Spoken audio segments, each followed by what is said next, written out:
Thanks for all of you who have joined us on time. We're going to assume others will trickle in or just will opt to receive the presentation. So what this webinar is about, it's about the hydrogen industry, which I expect you all know is a pathway to net zero. But what the focus of this is about is investigating whether it's also your next career. As I mentioned, 32 people registered, and it was quite interesting to see that 1/3 of those 32 are employed. So that tells me that people are really interested in knowing whether it's a career transition for them. So let's go through the objectives for today's webinar. So first we'll be talking about hydrogen and, discussing what the opportunity for hydrogen is all about, and then focusing in on Alberta and how hydrogen is expected to advance in our economy. And then getting to the main area of interest is looking at the occupations that are required. And we take a value chain approach, and we'll show you the occupations that are required across the value chain from hydrogen production to the end use sectors. And as is typical for us, most of our webinars attract people who are in the energy sector or have education in the energy sector. So we'll go through ways in which you can leverage your energy sector expertise and experience into the hydrogen sector. And then lastly, because it's an evolving, relatively new industry, will help you to understand how to continue to track the employment opportunities in this sector. So my name is Cheryl Knight, and I will be the moderator for this session. And we are backed up by Andrea, who is there for technical support. And we always hope we don't need it, but you have to have somebody in the wings for that. And then Pat, who you can see pictured on the camera, will handle most of the content. So before we move to Pat, I'd just like to cover the webinar protocols. As you've noticed, the meeting is being recorded. The slides will definitely be circulated. And again, those 32 people who registered, whether they're able to make it or not in person, will receive it. And we certainly hope some of them jump in fairly soon. We ask you that you remain on mute and do put your questions into chat. We'll monitor those, and we'll ensure that we've got time at the end to deal with your questions. And of course, if you have any reactions or comments for your personal experiences, please put them in chat as well. So let's move on to discussing the buzz about hydrogen. Why all the buzz about hydrogen, Pat? Thanks, Cheryl. Good question. Hydrogen's been around for a long, long time. And so it is curious as to why it's hitting the headlines now. And I think, the key reason why, we're hearing so much about hydrogen is the role it can potentially play in a net zero economy. And so as countries, as companies make commitments to be net zero by 2050, hydrogen is getting more attention because of the opportunity to utilize it as a pathway to decarbonization for some of those high emitting industries that are key to our economy, but difficult to electrify. And so, for us, here in Canada and certainly in Alberta, that includes the natural resources sector, transportation, a lot of industrial manufacturing, whether that be cement or steel. And so the use of hydrogen really is an opportunity to manage that need, to decrease our carbon and environmental footprint, but also doing it in a way that may not have as severe an impact on our economy, including jobs, as some of the other pathways to decarbonization might have. The other key thing is that, here in Canada and in Alberta in particular, we already have world-class expertise when it comes to hydrogen. We're already a top 10 global producer of hydrogen. We have an abundance of feedstock, and there's a variety of feedstocks that can play a role in terms of creating hydrogen. But we also have some really leading edge expertise in other technologies that are going to be key to enabling the hydrogen economy. And just a couple of examples here are fuel cells and also carbon capture and storage.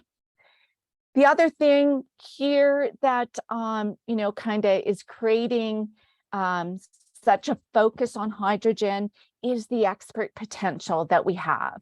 And so, those low carbon capabilities, due to, our expertise and having the right geology for CCS, is attractive because not all other international jurisdictions have that opportunity. And so the fact that we can create low carbon hydrogen here and export it is of value to those other jurisdictions that don't have their own capabilities, but are also looking to hydrogen to decarbonize their economies. And so I mentioned the railway to Tidewater, which in some ways is of value beyond sort of building more pipelines, because one of the opportunities with hydrogen is to create low carbon hydrogen that we can then use to create low carbon ammonia, and liquefied ammonia is easily transported by rail. And so that provides that export opportunity. And of course, we have those existing railways to Tidewater. So also wanted to talk a little bit about how we might get there if we're making this transition to utilizing hydrogen across our economy. How might we get there, and what does that mean in terms of job creation? And so the transition to utilizing low carbon hydrogen is really going to be characterized by first deploying technologies to decarbonize production, and then by creating the appropriate demand beyond sort of today's uses. And so here, we look at what is existing hydrogen demand. And as I'd mentioned, most of it is based on industrial uses.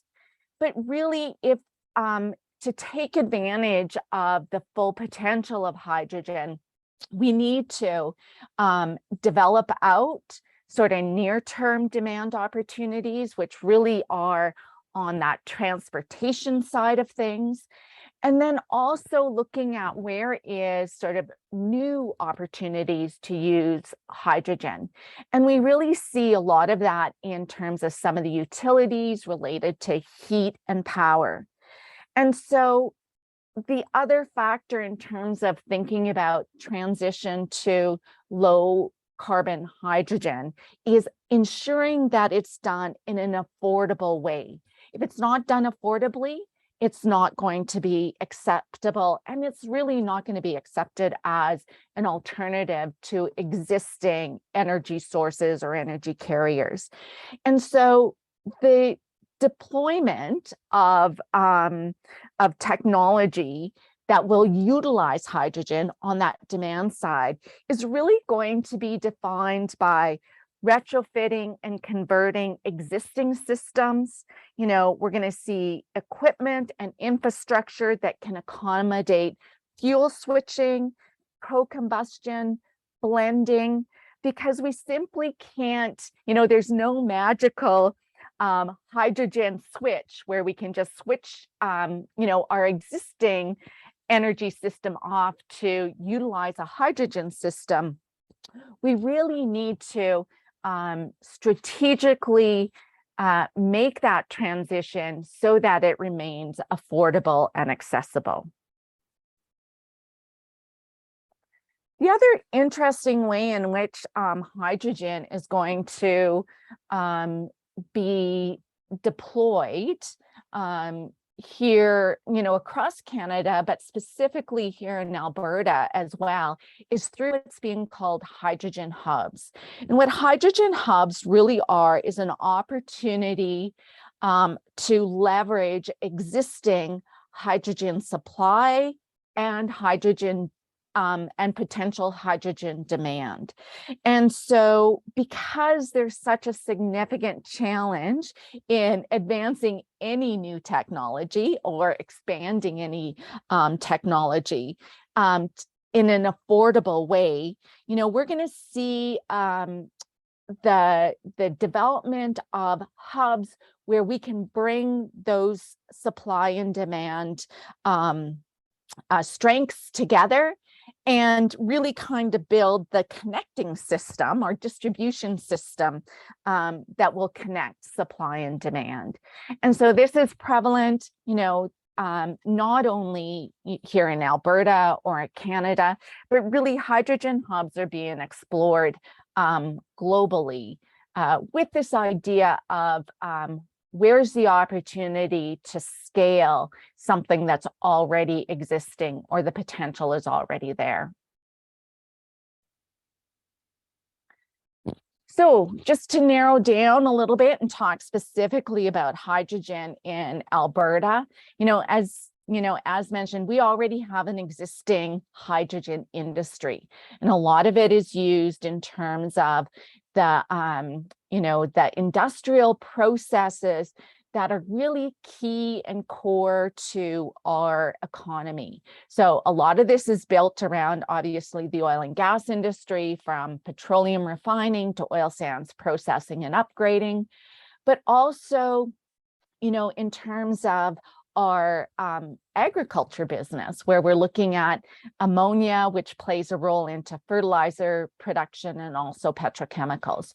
So we already have these industries that rely on hydrogen. The opportunity to transform that hydrogen use from simply hydrogen use to low carbon hydrogen use is a tremendous opportunity to sustain, those key industries within our province.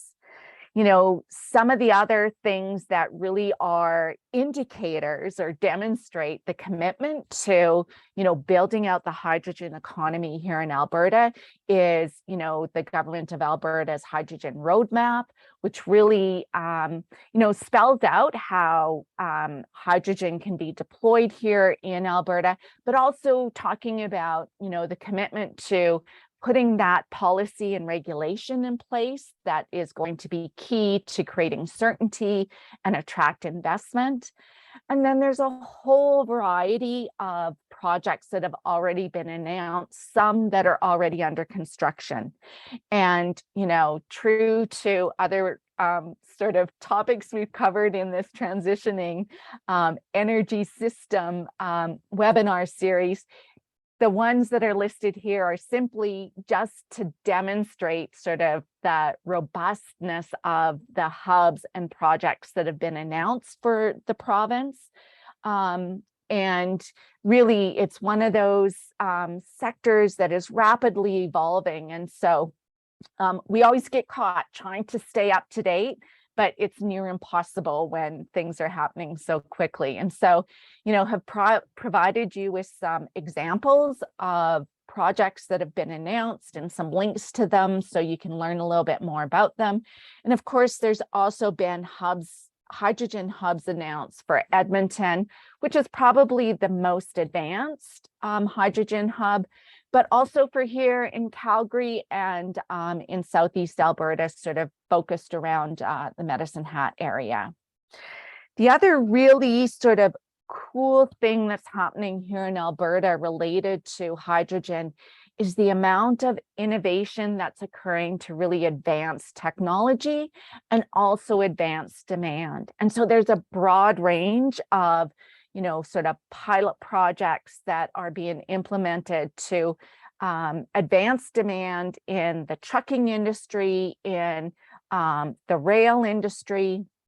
Some of those things that I talked about in terms of blending hydrogen with diesel to decarbonize, blending hydrogen with natural gas to decarbonize, and even looking at hydrogen as an opportunity within the airlines. Those are all things that are happening here in Alberta to advance hydrogen. And the other really cool thing that's happening around some of these innovation pilots is the way industry and government, academics, innovation accelerators have all come together to make this happen. Even to the point of, companies that maybe traditionally have competed in certain spaces and will continue to compete in certain spaces, come together to really try and accelerate the innovation around hydrogen. So what does that mean from a workforce perspective, which, as Cheryl mentioned, we're sure that's kind of where your key interest lies. And so we're going to spend some time talking about that. I think another cool thing about, what's happening here in Alberta around hydrogen is that it's really offers a tremendous opportunity both to job seekers, but also to employers. And that's a key piece because employers, especially in these inflationary times, they're interested in investing and building out their projects where they know that there's going to be the skilled labor required to see their projects to fruition. And it helps them de-risk some of the scheduling and cost risks that, we see happen if there's not the right workforce in place. So the fact that Alberta already employs a workforce that knows how to produce, handle, and use hydrogen safely indicates that we have that capacity to build the workforce required.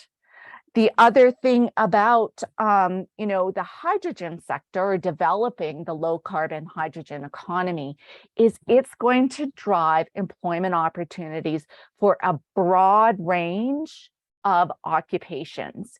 And these are going to be highly skilled, well-paid opportunities, not only directly from a operations and maintenance perspective, but also a lot of indirect employment opportunities, certainly around the engineering, procurement, and construction, because there's a lot of infrastructure that is going to be required as we build out hydrogen.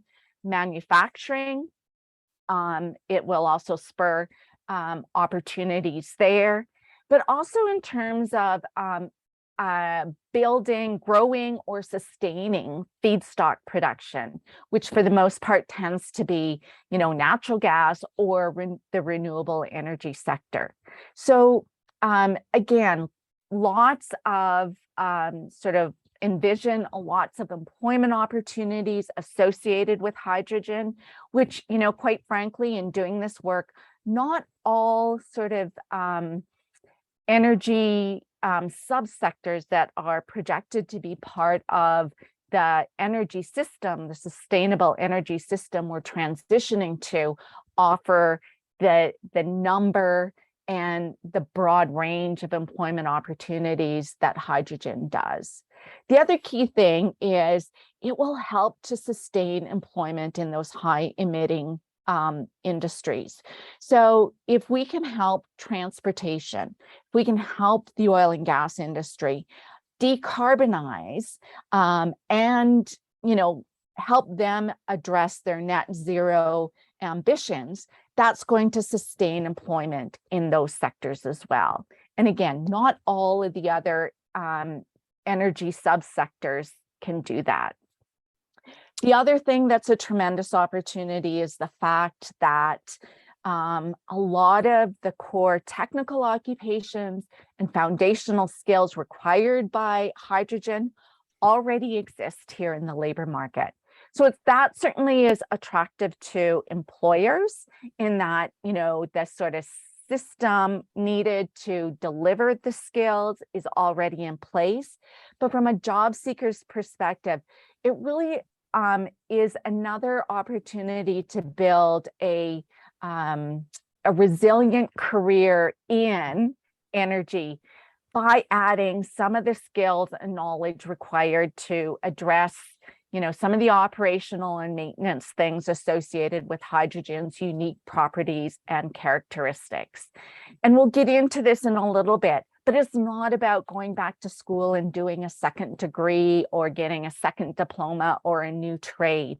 It really is about bolting on skills to those foundational experience that you already have. And then finally, for those that want to be involved in solving climate change issues and work within a sustainable energy system, hydrogen offers that opportunity as well. Pat, while you're transitioning to the next slide, I'll just invite people who joined us after the introduction to think about your questions to make this kind of more active and interactive and put them in chat. And just to confirm that you will get a copy of the slide deck.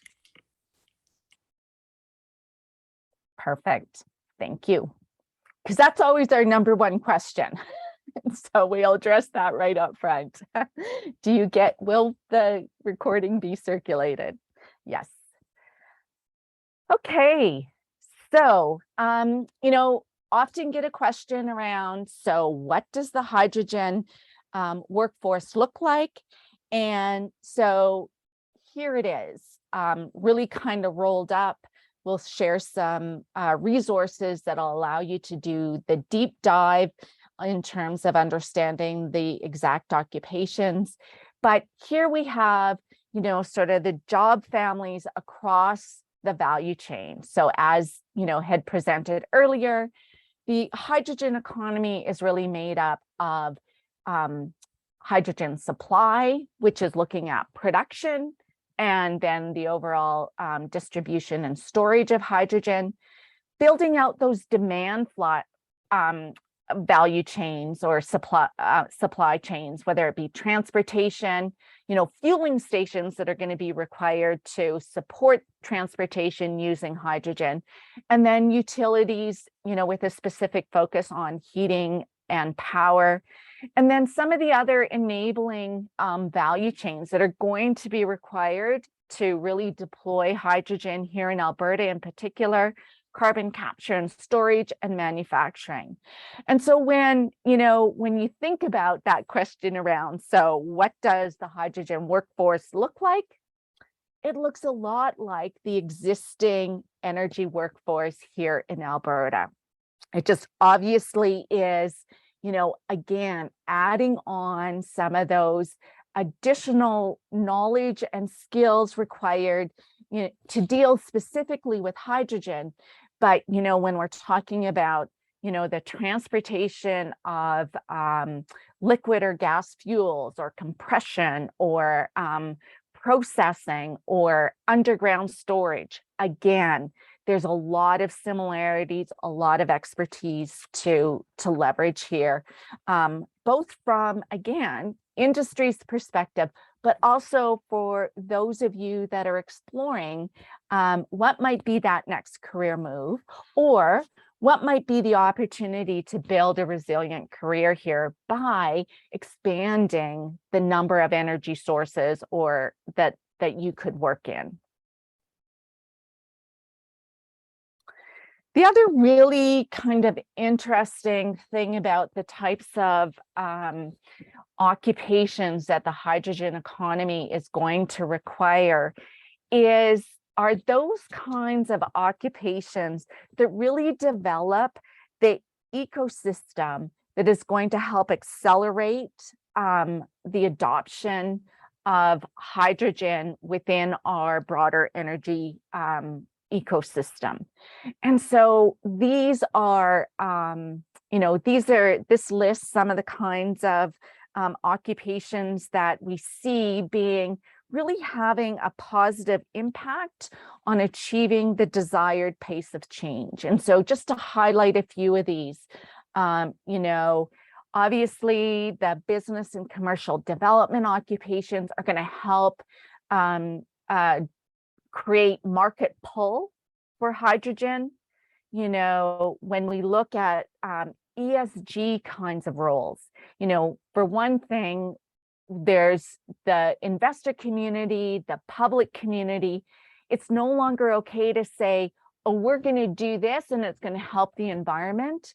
There needs to be sort of data and evidence to prove that what you're doing, in terms of adopting hydrogen is actually addressing those environmental, social, and governance goals that you say they're going to. And so that's driving a whole lot of different kinds of demand for, ESG related roles, but also in terms of government relations, health and safety. Here in Canada and Alberta, you don't do projects anymore without having strong consultation and participation with Indigenous communities. And so all those kinds of roles are really needed to support the hydrogen economy. Stakeholder engagement and communication, because, anytime you're introducing a technology that's perhaps unfamiliar to the general public, need to be able to, talk honestly about the opportunity, what's the benefits, what's the risks, how are they mitigated, to really, again, create the ecosystem or environment where hydrogen will be accepted by the general public. Like anything, there's going to be, the building of new infrastructure is going to incorporate the latest digital and digitized equipment or technology. And so all the occupations that we see being in demand across, just across the economy in general are going to be needed and hired by hydrogen companies. Inspection is going to be key. I think probably when people talk about safety, or when they talk about hydrogen, safety is one of the things that come to mind. And so inspectors play a critical role in terms of saying, we are operating in a safe manner. We're paying attention to the infrastructure and preventing safety kinds of issues that could potentially accompany the use of hydrogen. And then finally, certainly those policy and regulatory specialists, it, as in any sort of emerging technology, need those policy and regulatory frameworks in place in order to, create some certainty and encourage investment. That just, having those frameworks in place helps to create that certainty and attract investment. So for any of you that have, participated in our previous workshops, and I believe Cheryl mentioned this at the start as well, a lot of what we're trying to do is assess how our energy systems, our energy economy is evolving, and what's the opportunity to build a resilient career within our energy system. And so, in a lot of cases, what we're doing is looking at, those workers that perhaps have built the majority of their experience within the traditional energy industries, whether that be oil and gas or even, the utilities or pipelines. What is the opportunity to leverage that expertise and transfer it into a broader energy system? And so again, those that are familiar with our work will know that we assess criteria based on 3 key criteria that we know help set those that are looking to transition their career up for success if they have a good understanding that transferability across a number of factors will really help build success. So that first sort of criteria related to transferability is technical transferability. And this is what a lot of people or other organizations even focus on, probably because it's the easiest to measure, but really looking at what's the similarities between, a person's existing qualifications, certifications, and basic technical knowledge and skills. What's the similarities between what they have and where they want to go in terms of transitioning into a new sector? And so those are all certainly very important, and they really are the foot in the door for making a career transition. And again, in some ways, they're the most easy to measure. Some of the other things that are key considerations around looking at transferability is, one, that nature of work transferability. What are the similarities or differences related to work arrangements, workplace culture, the kinds of relationships you'll be working in, the overall work environment? A high transferability across nature of work also is a key indicator of successful career transferability. And then finally, value proposition.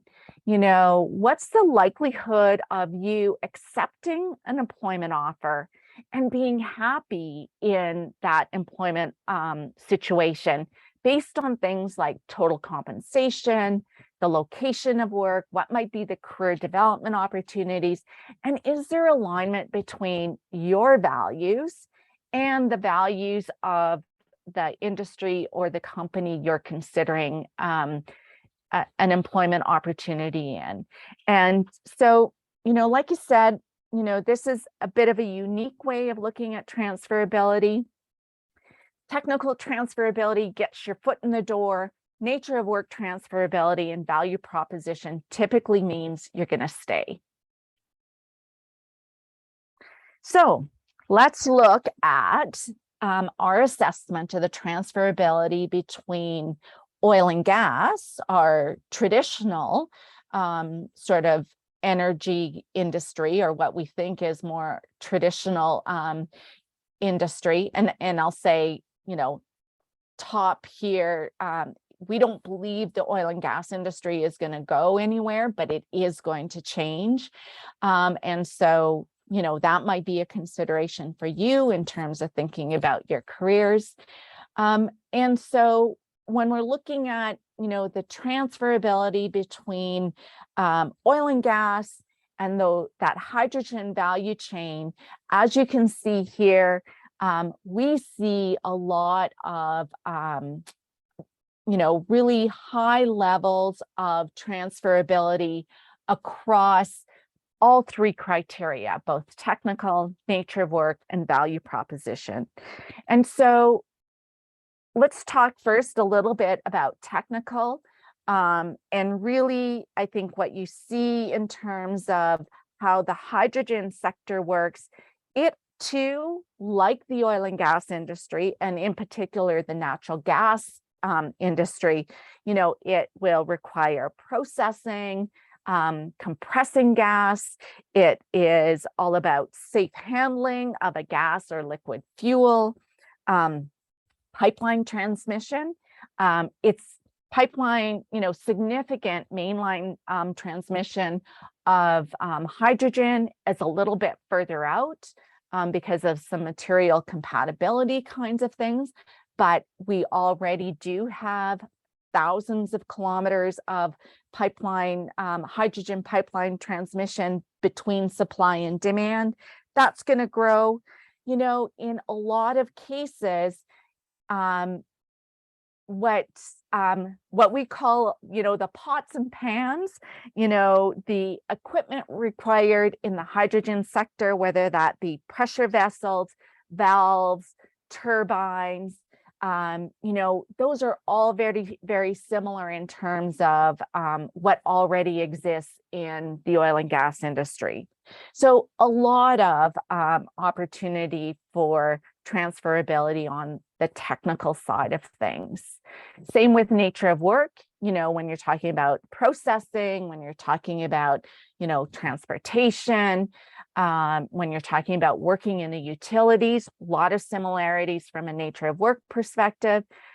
And the value proposition is very high as well, because so many of the companies are very similar to our traditional industry, high value proposition in terms of transferability. So what's different from why is technical only medium? And really, for the most part, the reason why we've assessed technical transferability as being only medium is in making the transition from oil and gas into hydrogen, there is a need to really consider sort of the unique properties and characteristics of hydrogen. They aren't, the molecule is not the same. It has some unique sort of things that need to be paid attention to as hydrogen projects are designed and as they go into operations and maintenance. So, again, those foundational skills are there. How to process, about processing. The question is, what's different about hydrogen that you need to take into consideration in terms of processing or compression? And so those are some of the key sort of add-on skills and knowledge that you can that will really help to strengthen sort of those foundational skills you already come with. So I think I already mentioned, for example, materials compatibility because of some of those unique properties and the size of the molecule. There's some certain things about the materials that are used in a hydrogen infrastructure that needs to be considered. And that also goes along with sort of coatings and sealants and those kinds of things. But again, not a huge step from probably what you're already know about working in the oil and gas industry or traditional utility sectors. Electrochemical processes may be something new for you. And that's a key technology associated with fuel cells and electrolyzers. Fuel cells, of course, being used in the transportation sector so that we have vehicles that can run on hydrogen, and electrolyzers play a key role in green hydrogen production. And certainly, an understanding of the hydrogen regulations, codes, and standards. So what's interesting about this, though, is that a lot of those regulations, codes, and standards aren't necessarily set yet. They're still in development. I mean, they're going to rely heavily on what's being done in the natural gas sector. So there's that transferability opportunity. And I would say the other piece related to that is just being able or feeling comfortable being able to navigate in a regulatory environment that really is sort of evolving over time. And then, for those roles that we identified as really helping to, create the ecosystem that will promote the acceptance and adoption of hydrogen, it really is having fairly deep understanding of, the hydrogen technologies and what's their environmental, economic, and social benefits, but also to understand what might be some of the risks associated with those same technologies and what kinds of things are happening to mitigate any kinds of concerns or risks associated with transitioning and using more hydrogen. As promised, there's a lot more information, more details related to hydrogen careers that have been developed and are available to you. These are just a few that are, well, I shouldn't say that. These are those that are existing that we're aware of. Some work that's been done by CRIAN, or the Clean Resource Innovation Network, as well as the Transition Accelerator, has done some in-depth work. And I think the hydrogen workforce assessment tool in particular really provides a lot of details around, at an occupational level, what you might want to consider if you're looking to sort of add on that skills and knowledge piece that will help you qualify for a role in hydrogen. And if we have time, I want to take questions first, but if we have time, we can certainly do a demonstration of that. And there's a lot more to come. I mean, I think in some ways we are playing catch up around, looking at the hydrogen workforce. So there certainly will be more resources and tools to come for those that are considering a career in hydrogen. And then, as always, as Cheryl mentioned, we always, like to leave those that participate in our webinars with some tips and resources that you can access that will help you sort of track what the activities that might lead to jobs, those leading indicators of jobs, but also to do any other kind of market research you might want to do associated with, growth in the hydrogen space, the kinds of projects that are happening, and what the potential number of time and timing of jobs might look like. So as always, here we go. The leading indicators of jobs, pretty similar to other industrial jobs. Certainly investment spending announcements are a key indicator of jobs. Paying attention to when the development of those regulations and standards, because again, that helps set the ecosystem for attracting investment and providing some confidence to investors. What's interesting is just recently, I think in the last week, the Ministry of Natural Gas, actually that's the Alberta Ministry of Natural Gas.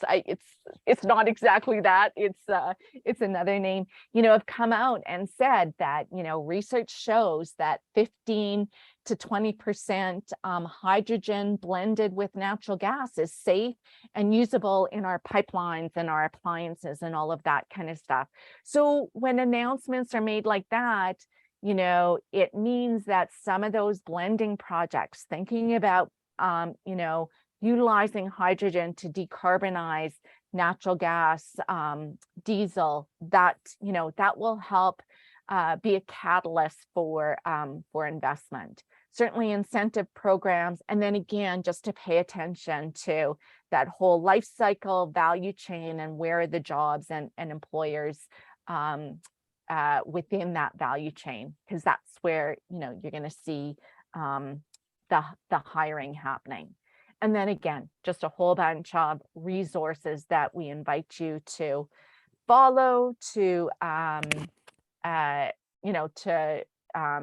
get their sort of weekly, daily emails into your inbox, because they'll certainly help you sort of track what's going on in the hydrogen space. And I think with that, we're ready to move into Q&A, and I'm keen to hear what kinds of questions you might have. And there are several questions, Pat, so that's fantastic to see. So I'll just reinforce that this webinar, along with our series of webinars under the Talent Needs for the Evolving Energy Ecosystem, are funded by the government of Alberta and will continue through this year. And with the next one being on September the 23rd on CCUS, another sector where there's a buzz and a great deal of transferability. And I'm going to kick off the questions with a question that is commonly asked and segue it to a question that one of our participants asked. So the first question is, how many jobs are expected in hydrogen for Alberta, and where do you think they'll be, Pat? So yes, people want to know how many, and I don't blame them. It really is an indicator of what the opportunity might be. So I think where and how many jobs really will vary across the value chain, and sort of how the deployment of hydrogen happens. I think when you're looking at some of the things that are happening on the demand side, where they're looking at hydrogen in, for transportation or for rail, I think you're going to see a lot of, existing companies that are building that out. And they're going to be looking for opportunities to transition or redeploy their existing employees. I think where the bigger opportunity is going to be on sort of the build out of the supply side of the hydrogen, or the value chains associated with the supply side. And, just for example, the Air Products low carbon hydrogen complex that is under construction right now in the Edmonton area is projecting to have 2,500 construction jobs. And when that moves into operations, we're going to see 300 to 400 operations and maintenance jobs. And so I expect that you'll see similar kinds of job numbers, at the Suncor ATCO project, the TC Energy and development of a production hub.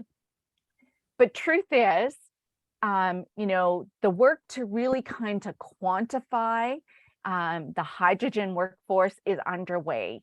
And so I know that the Global Edmonton is working on a project to try and quantify employment opportunities related to hydrogen here in Alberta. And I think that's probably 6 to 8 months out in terms of before that information is available. And PetroLMI is also looking at the hydrogen workforce requirements more broadly from a Canadian perspective. So the best I can suggest at this moment is to, track some of those projects, read the articles, because for the most part, they are promoting the number of jobs that are going to be involved. And a lot of times they do talk about, the project plan or implementation, and that will give some insights into when the jobs are going to happen as well. Right. So pay attention to those project phases, pay attention to the hubs, look at the projects that are announced, do your market research based on the tips that we provided. And those may not give you the numbers, but they'll give you the insights into the who and the where. Pat, can you go a little deeper into the who? What are the companies that are hiring, and what do you think about their willingness to train people that might not have exactly what they're looking for? Yeah, so, it's very interesting in terms of who will be the companies that are involved in the hydrogen economy. And what we see, and this is sort of evidence in some of the projects that we've listed, is high investment in hydrogen technology and infrastructure is being made by a lot of those traditional oil and gas and utility and pipeline companies that are either looking to decarbonize their operations or expand their portfolio, and really making that transition from being a oil and gas company to becoming an energy company, and expanding their portfolio to include hydrogen. So we see hiring happening across those kinds of companies.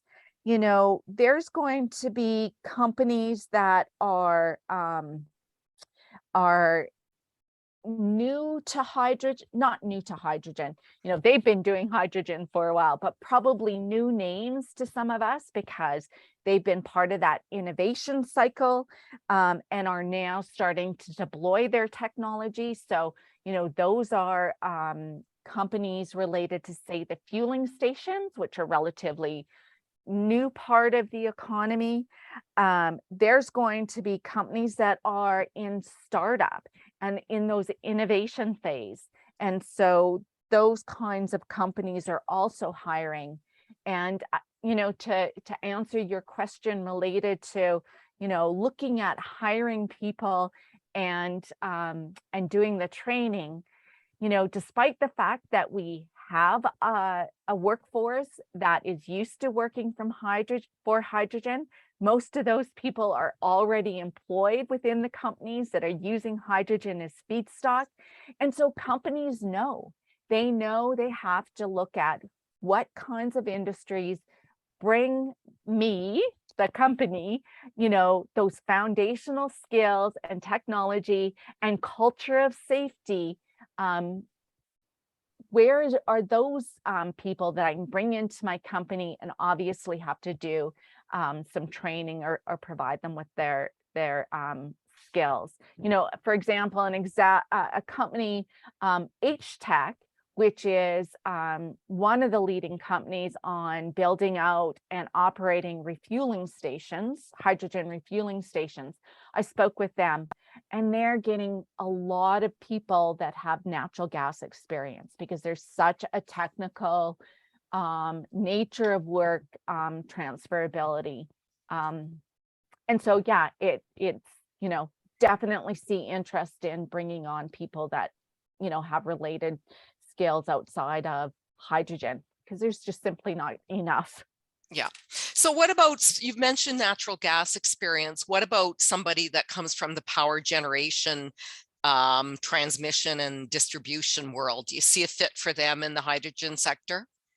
Sure. I mean, if you look at green hydrogen, for example, it's all about taking power and that electrochemical process and splitting that electricity, or using electrolyzers to create green hydrogen. And so absolutely there's opportunity for those skill sets. But the other thing that we're seeing is, again, similar to, when we see the Suncors and, the Imperial Oils and that kind of stuff that are investing in hydrogen as a way to decarbonize, we're seeing the same thing on the power and heating side of things, where we're seeing Capital Power and ATCO and some of the, TransAlta also looking to hydrogen as part of their process or part of their portfolio. So definitely opportunities there as well. So what about a little bit more about training, Pat? We talked about whether employers had a willingness to train people, but if somebody wants to take one of those short bolt-on courses, what sort of training is available for people to bolt on to their existing experience or expertise? Yeah. So, I mean, I'll be very frank here that, you know, some of that bolt-on training is still in development, you know, but I think the message is coming into post-secondary institutions loud and clear that, hydrogen is a key consideration as we look at moving towards net zero. And so they are developing courses that will allow people to bolt on to their existing expertise. And a lot of these courses are what are called micro credentials, where, you know, they are some very specific skills or competency requirements, shorter term courses. So you can pick and choose the courses that best fit, you know, for you, because everybody's coming to, you know, their career path with a different sort of set of experiences. So pick and choose the kind of micro credential or short course you need to bolt on to your existing expertise. And so those are certainly coming. Right now, it is a lot of sort of self-learning. But again, some of the resources that we've shared, like the Transition Accelerator, like the Edmonton Hydrogen Hub, they're offering webinars all the time. They also have a lot of publications that people can tap into so that they're doing some of that, you know, kind of self-directed learning right now.